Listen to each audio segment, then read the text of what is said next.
پاکستان اور انڈونیشیا کے درمیان دو طرفہ تعاون بڑھانے پر اتفاق ہو گیا۔ مزید تفصیلات اس رپورٹ میں۔ پاکستان اور انڈونیشیا کے درمیان مختلف شعبوں میں تعاون کے لیے 7 معاہدوں اور مفاہمتی یادداشتوں پر دستخط کر دیے گئے۔ وزیر اعظم شہباز شریف کی دعوت پر انڈونیشیا کے صدر پرابووو سوبیانتو گزشتہ روز 2 روزہ دورے پر پاکستان پہنچے، جہاں وزیر اعظم ہاؤس آمد پر ان کے لیے تقریب کا انعقاد کیا گیا۔ وزیر اعظم ہاؤس آمد پر انڈونیشیا کے صدر کو گارڈ آف آنر پیش کیا گیا۔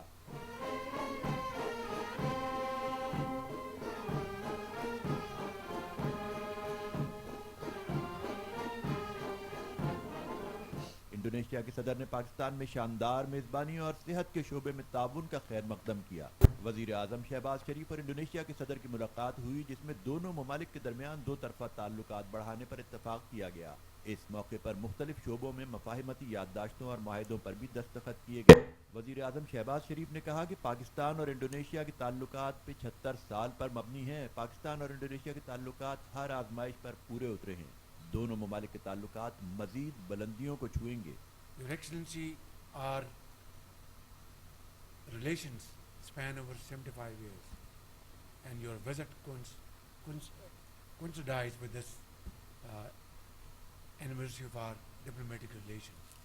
Let us agree to celebrate these 75 years with great fun and fair in Jakarta and in Islamabad. We have discussed how to take corrective measures to balance this balance of trade through agri export from Pakistan, through exports of IT-led initiatives, and of course in many other areas. صدر پرابووو Subianto نے کہا کہ پاکستان اور Indonesia کے درمیان تاریخی تعلقات ہیں۔ پاکستان کی جانب سے صحت کے شعبے میں تعاون کا خیر مقدم کرتے ہیں۔ تعلیم، تجارت، زراعت، ٹیکنالوجی کے شعبوں میں تعاون کو فروغ دیں گے۔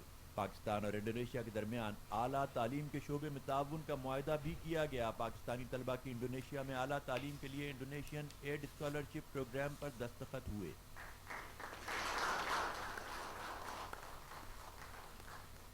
چھوٹے اور درمیانے کاروبار کی ترقی کے لیے تعاون کی مفاہمتی یادداشت کا تبادلہ ہوا، جبکہ پاکستان اور انڈونیشیا کے درمیان تاریخی دستاویزات اور ریکارڈ محفوظ بنانے کے لیے مفاہمتی یادداشت پر بھی دستخط ہوئے۔